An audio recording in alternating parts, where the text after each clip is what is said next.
Hey everybody, welcome back. So today is the day I'm going to start doing this spring lift on my CJ-7. And first off, let me tell you that these springs kind of have a story.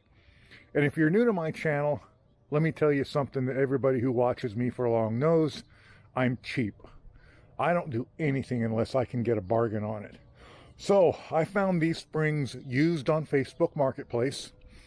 They were listed as a set of 4-inch lift springs for a CJ-7, and there were numbers on the rear. And if you're not familiar with CJs, the rear springs are wider than the front springs. The rear springs are 2.5 inches wide. The front springs are 2 inches wide.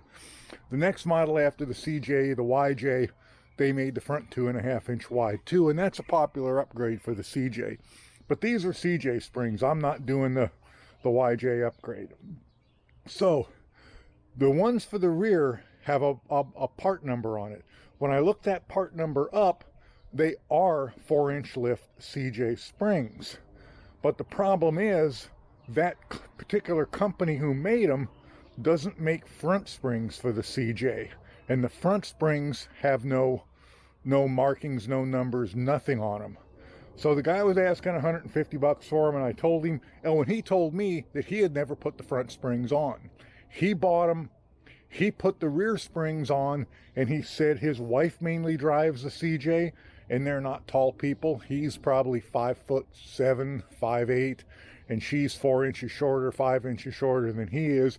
And she took one look at it with the back springs on and said, I'm not driving that. So he put the stock springs back on and put these up for sale.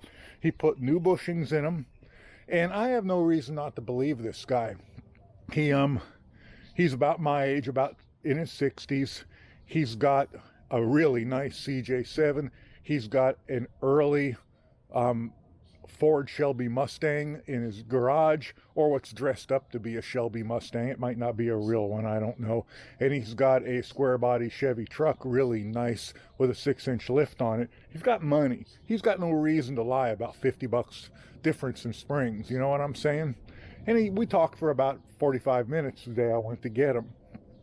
And he never saw him on the Jeep who was the owner of the guy he bought him from. The guy he bought him from said he put him on, drove it for a few months, and just didn't like the way it drove with these springs on it, and switched to a 2.5 inch lift instead of a 4-inch lift. Now I've measured them. I've measured them from eye to eye. I've measured the arch. I think they are 4-inch lift springs, but I am cheap, and I gave $100 for all 4 of them. So it's really hard to get springs for a CJ lift springs for less than $300 just for the springs, and a kit's going to cost you $600. It's just the way it is, and some kits are $1,000 or more. So I think I've done all my due diligence. I think those are the correct springs I want. I have been spraying all the bolt heads and nuts and everything on this now for on and off for several days. Plus these springs have been off. I mean, it's been 20 years, but they have been off before. When I was still working as an auto mechanic, I swapped the springs from left to right because with a big guy like me sitting in it all the time, it was lower on the driver's side than it was on the passenger side. So I swapped them left to right to fix that. And it did fix it partly. I think the body mounts are sagging on the driver's side too, but that's a fix for another day. So I have shocks, I have extended brake hoses, and I have a flip kit for the drag link to flip the drag link over. So I think I have all my ducks in a row. So let's get this thing up on jack stands, get the axle supported, and let's get the original springs out from under it. And sorry to be so long-winded, but I just wanted to tell you that story. I am going to start with the fronts because I think it's going to be the most work, because the back is really pretty simple. There's one brake hose, the shocks, and the springs, and that's pretty much all there is. The front, I've got the shocks, 2 brake hoses, and I've got to flip the drag link. So, and the springs. So we're going to do the front first, and that will let me verify. That will let me do the hardest part first before it's too hot, and let me verify the springs. Also, we have the hot weather coming. It's April 26th, the day I'm starting this, and a Tuesday, I think it's 26th day. Anyway, it's Tuesday around the 26th, and by Sunday we're supposed to have afternoon temperatures in the triple digits, and that's about when I decide I'm not going to work outside anymore. So I need to get this show on the road. So what do they say? Pitter patter, let's get at her. Okay, so here's what I've got going on, and this is how I'm going to do this. I've got it jacked up, and I've got it supported under the frame with jack stands on both sides. But if you guys have never worked in the dirt before, it's a whole different ball game than even working on a garage cement floor. Even without a hoist, it's a different game. You never get anything really supported totally to your satisfaction. It's a lot of work, although I'll tell you, that Badlands jack, it takes half the struggle and battle, at least half, out of getting a vehicle jacked up in the dirt. It is a game changer for this. If you're still working in the dirt like me, I highly recommend that you figure out some way to get one of them. Anyway, I'm going to, despite the fact that the driver's side is off the ground, I'm going to leave the wheel and tire on it for now. I'm going to keep the jack under this side of the axle to support it, and I'm going to do one spring at a time. And there's really no overpowering reason to be under it very much during this process. The bolts can all be accessed from this side. The shock can be completely accessed, and so can the brake hose. The only thing you really got to reach under it for is to get the bolts off the U-bolt nuts off the U-bolts. So, with any luck and the fact that this really isn't very rusty, I'm thinking this is going to be fairly quick and easy. I can't remember if these nuts are captive and the bolt comes out. Either way, I'm probably going to have to be under it a little bit there. I'll probably bring another jack stand or maybe roll one of the tires under it just to make 100% sure that it doesn't come down on me. But with the jack under it, I don't see how it can. But anyway, I'm going to start pulling things apart, and there's my flip. This is going to get turned over and put back in that way, and that's going to correct the angle that drag link will be at, because it's going to be at a pretty extreme angle. I do not like drop pitman arms, so I'm just going to flip this. I have the kit to do it, and I'll show you that when I get to it. But for now, let's get the shocks out, brake hoses off, and get it taken apart. First shock I took off. If I was ever thinking about reusing these, I might want to think again, because I don't think that's any good anymore.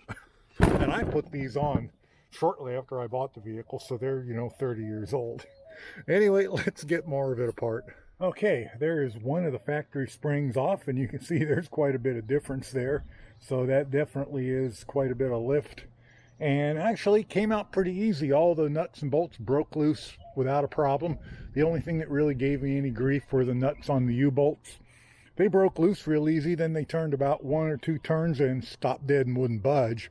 But a little bit of the flame wrench, 20, 30 seconds with the propane torch, and they decided it would be okay to come off. So, now we're just putting it back together again. Going to take a bit of a break first, and then come out and put it back with the new spring. So I am having one heck of a problem getting the axle and everything to line back up on its pins and everything. And let me show you what I've found. And this is, my fault, I guess, for not test fitting things and, not having done this for a very long time. This plate goes on the bottom, and the U-bolts go through it. And then there's a lineup pin that lines the spring up and holds the spring together in the center. And this center hole goes through it.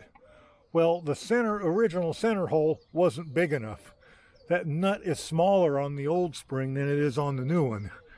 And I thought, I just could not get it to line up and go in. So then I took it apart and test fitted it and realized the hole needed to be bigger. So I made the hole bigger and I put it back together, and I could still not get it to line up. And I don't know if I can show it to you, but this block under here on the spring, on the spring perch that's welded to the axle, I had got that lineup pin. Instead of in the hole, I had gotten it into one of those cavities, and that's why it wouldn't line up. And I kept thinking, I'm not going to put this together this way. This isn't right. Something's not right. So I took it back apart, lifted the axle up, and yeah, that's what I'm finding. So now I have to pull the axle forward I don't know, what, about an inch to get that alignment pin to go in, or I've got to pull that out. And I think I'm just going to put a come along around the axle and go back to my the mount for my rock slider and see if I can't just pull this axle back an inch to get that to go in. At least that's the plan. So that turned out to be an epic struggle, mainly because I wasn't doing it right. But taking it back apart when I felt it wasn't correct was the right thing to do, and getting enough clearance between the pieces so I could see that the alignment pin wasn't going in right, and then using a come along to pull that into place. Once I got it into place, it went back together really easily, which I guess isn't a shock. Anyway, on to the flipping this. I've got this in a good position to drill it and put the flip kit in, and I'm going to do that next, and then just get the brake lines in. And I guess it dawned on me all of a sudden that I'm going to have longer links for the sway bar, because I don't think it's going to reach otherwise. Didn't think of that one ahead of time for some reason. I may just make those myself. We'll see. We'll see. Anyway, gonna take a break for a few minutes, get some lunch, and then I'm gonna come back and do that flip kit, and I'll bring you in for that. Let's do the flip kit on the Drag-A-Link. And to do that, there's a couple different ways to do it. One way to do it, the expensive way to do it, is to buy a reamer, buy a different tie rod end, a tie rod end that has a bigger shaft, ream this out so that the taper goes in the other direction, and put the bigger tie rod end on it on the top. But the reamer alone is over $100, and I don't have access to one. I'm only going to do this once, and I don't need one. The other way to do it is with this little kit here. This little kit here, all you do, I lost a nut out of it, but I don't care. All you do is I was going to use this one anyway. They give you a little lock nut with a plastic, or a nylon insert lock nut with it, and it was in there. I'm sure I can find it. But all you do is you take this out, you drill this straight through as 3/4, you put this sleeve in it. This sleeve has your new taper in it. You tack weld it down in a couple places, you flip it over, and you put it back together. So we're going to do that now. Okay, I got my hole drilled. I just used a standard 18-volt rigid drill with a cheapo Chinese 3/4 inch drill bit on it. Just go slow, don't overheat it.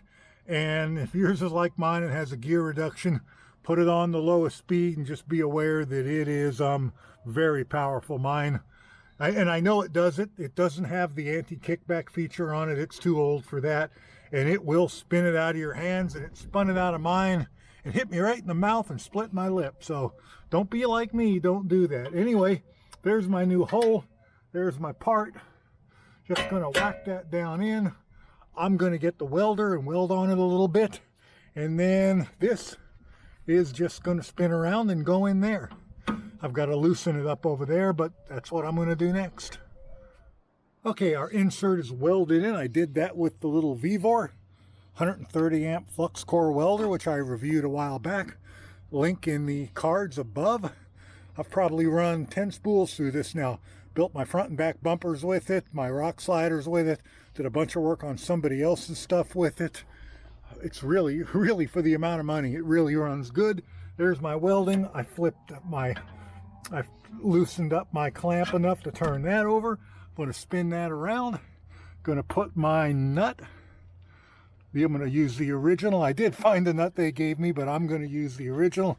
Going to put that on the bottom. Going to tighten it, put a cotter pin in it, and my Drag-A-Link flip is done. Then it's the shock and the brake line. Then we're going to try and get a tire and wheel back on this thing.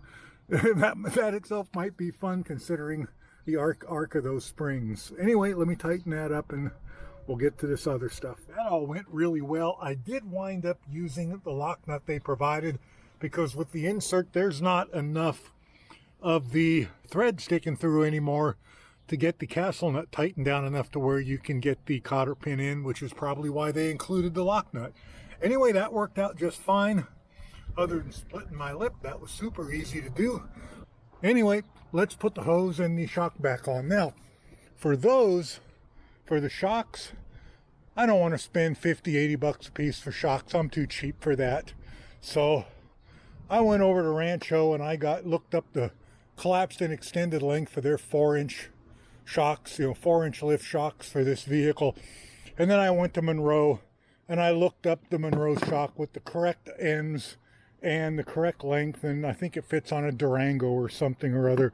Remember, if you're doing this, CJ front shocks are about an inch and a half shorter than the rear shock. So these were like 15 bucks a piece at Rock Auto, plus their typical $10 or $15 shipping. So I'm perfectly happy with it. No matter what they are, they got to be better than these, right? Although they're quite a bit smaller. These are also gas charged, and these never were. Not that this thing needs gas charged shocks. For the brake lines, I didn't want to spend, and I know there's probably an application where there's a vehicle that uses lines like this stock, and I could have found rubber lines for 15, 20 bucks a pop.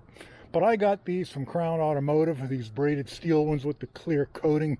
They come in smoke and red and blue and pink and purple and whatever. And I got these for, I think shipped and everything, they were 86 bucks, 88 bucks for the set from Quadratech. They had to be ordered, took 3 weeks to get them, but I wasn't in that big of a hurry anyway. So that's what I'm doing for those. And I think that's going to be it, and we're going to put the wheel back on. So let me throw these two things on. Not much to see with shocks and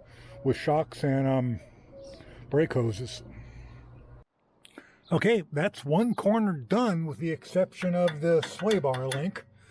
And I don't know whether I'm going to get that hooked back up or not without an extender. I never thought of that, but we're going to figure it out shortly. Things worthy of note. The Crown hoses seem really, really nice. The end that goes on the caliper tips one way or the other, as far as, like that is concerned. I tried it both ways, didn't really seem to make much difference, so I thought, well, tip it back toward where it's coming from. Sorry for the airplane overhead. Well, I'm not sorry for it. There's nothing I can do about it. I tried it both ways, and it kind of looks better with it angled that way. It kind of gives you a more even loop. But I thought, well, I don't know. Makes more sense to me tipping it back toward the direction it's coming from, but I could be wrong. And they also give you all new hardware. Crush washers, the clip there. They even provide a mounting tab and fasteners if you have no mounting tab for it, which is all kind of nice, considering they are the lowest price hoses I could find. So let's get the wheel back on it, if we can. I'm going to try anyway. Okay, so that's one corner done. Be aware that the driver's side is still has a jack stand under the frame rail, but that is all the way down on the spring, and that might very well be the new ride height. And if that's what it is, I'm perfectly fine with that, because my wife and I are both tall. I'm 6'4", she's 5'10", so we have no problems getting in and out of taller vehicles. So yeah, I have a feeling the other side's going to go much easier, because this side was a learning experience, and it had the flip on the drag link that I don't have to do on the other side. And I got a little bit of an angle on that. We'll have to see how it shakes out when it's all down, but I'll see you tomorrow and we'll do the other side. Okay, it is the next morning. I brought out the exact same piles of tools I had yesterday. I've got everything out. I'm thinking this one's going to be pretty easy, mainly because of what I learned from doing the other one yesterday, and the fact that I don't have a drag link to flip. I'm also looking at that sway bar, and that's only about an inch off. I'm thinking maybe when I let the other side down, that might actually connect again. Guess we'll have to see. Anyway, let's get to it. Okay, that spring came out of there really, really easily. Now, I've already pre-drilled my hole in my bottom plate to make sure it's big enough to go around the nut. This nut here that holds the alignment pin in. There's one extra part in this that wasn't on the other side, and that's the mount plate for the steering stabilizer. And it already has the bigger hole in it, even though it doesn't even need to be there in this one. I mean, the hole needs to be there, but it just needs to clear the alignment pin. This pinches between the top of the spring and the spring perch, and It gives you an extra 3/16 of an inch lift on this side and a place to mount a steering stabilizer. I'd already pulled the steering stabilizer off when I was doing the what was I under here doing? I was doing the brakes. I had to pull stuff off. I pulled that steering stabilizer off because it's stone dead. So anyway, I mean, 20-25 minutes and this is all apart. Hopefully armed with fixing the hole in that plate and my knowledge of the come along back to the rock slider to pull the axle in place. I'm thinking this one's going to go together really easily. I probably just cursed myself, but I'm about to find out. One thing I should mention is anytime there is threads, anytime there is rubber against metal, rubber against rubber, anytime something moves against something else, put some kind of lubricant, your favorite one, on it. I don't care if it's WD-40. I love anti-seize. I put anti-seize on everything. I have never ever regretted doing it. But put something on it or it'll squeak and it won't come back apart years later. So do yourselves and the next guy a favor. So armed with the knowledge that I gained yesterday, this side went right back together without an issue. I mean, it was really easy. I used the come along to pull back on it a bit, but honestly, it didn't take much. If you had a friend and a chunk of wood, probably pry on it. It didn't take much to move it. I just couldn't do it and line it up at the same time. So the come along is my friend. It doesn't drink my beer, eat my food, or make off-color jokes to my wife. So, and it doesn't sing either, which is a big plus for me. Anyway, I'm going to finish putting this back together. So easy, I'm just shocked.